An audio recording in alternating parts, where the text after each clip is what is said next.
ना तोहर नहीं ललियो हम बुझे छे तू बदमाश छी हाँ तोहर ललियो कनिया ललियो एके बेर ललियो आ उझल लिया चलते रहली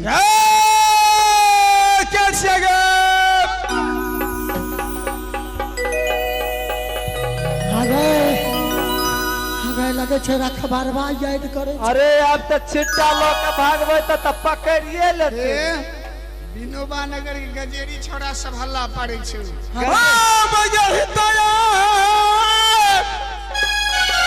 अब समय न भैया जी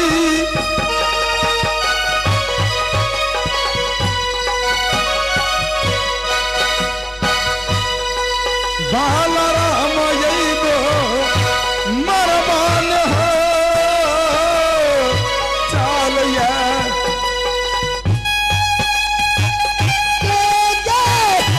भागियो बहिनिया गे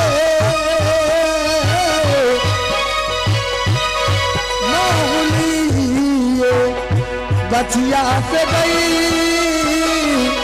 बाहिना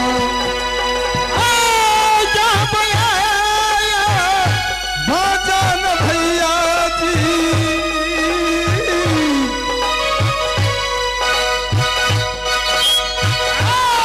मोहनी के गछिया से हमर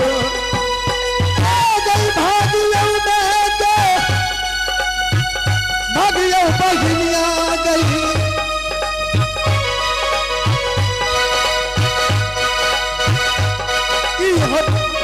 गई गछिया से गई बाहिदा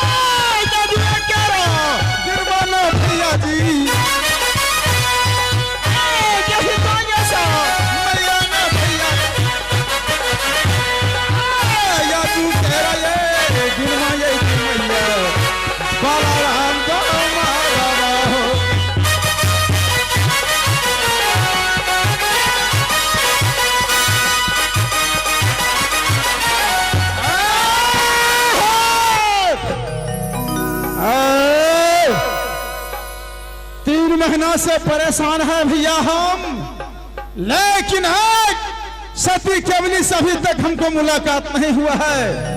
आज माता गहिल का मैं सेवक हूं, उनको मैं पूजा करता हूं, मां जगदम्बे गहिल का।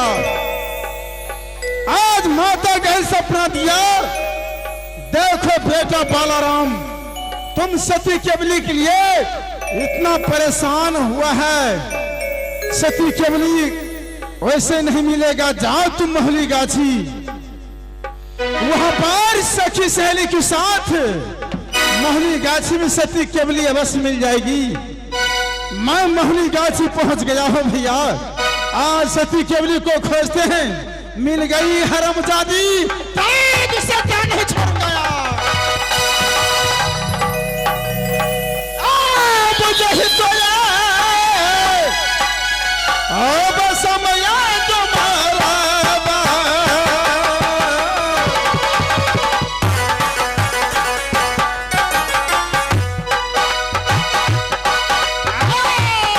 बालराम यैरा मिलवान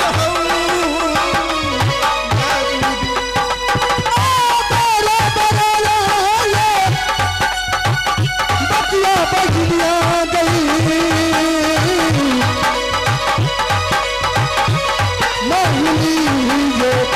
गछिया से गई भागियो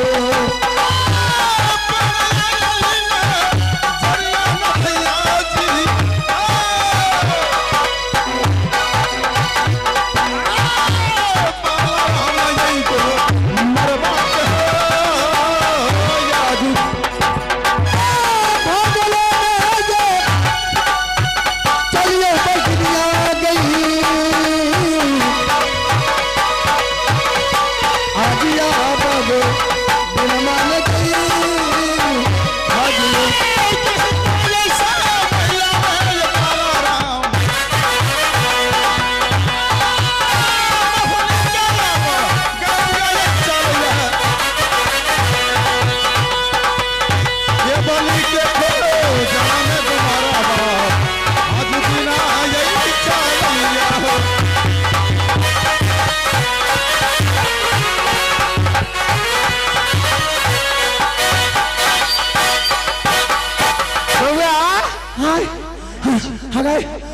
भाग में लद फदा जाय छियै गे अरे हम लद फदा जाय छियै भाग भागियो हम सब तू सब भाग ना हम छियै गे देख लेबे छौड़ा केहन छै सेना हां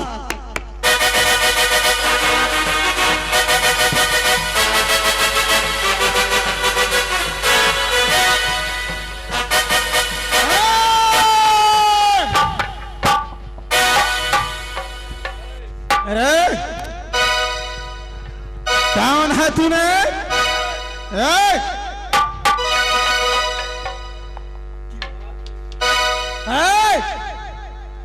तुमको नोचने हो गया है रे? ये बताओ इस रास्ते होकर सती केवली सहेली को साथ गई है या नहीं?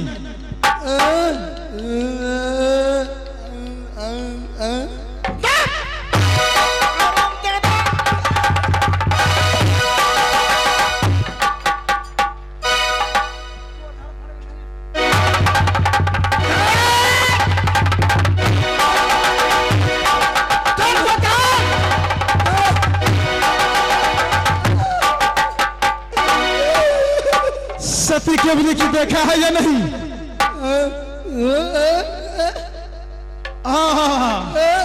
देखा है?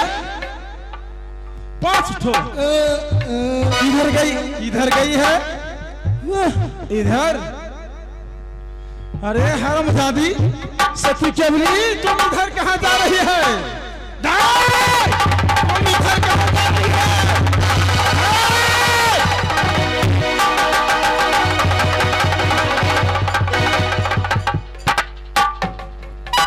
सती केवली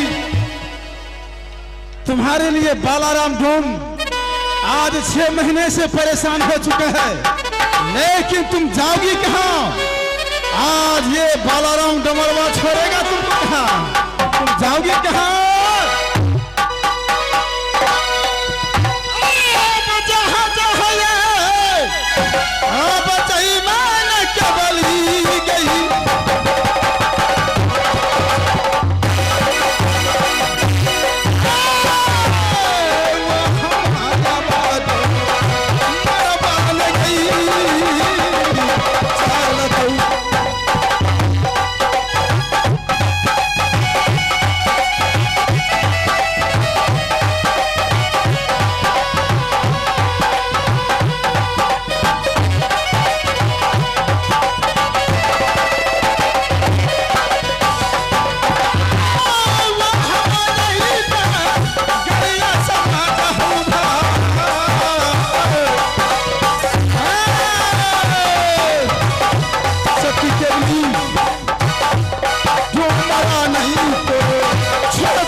जल्दी दूर वाला उठो ना कर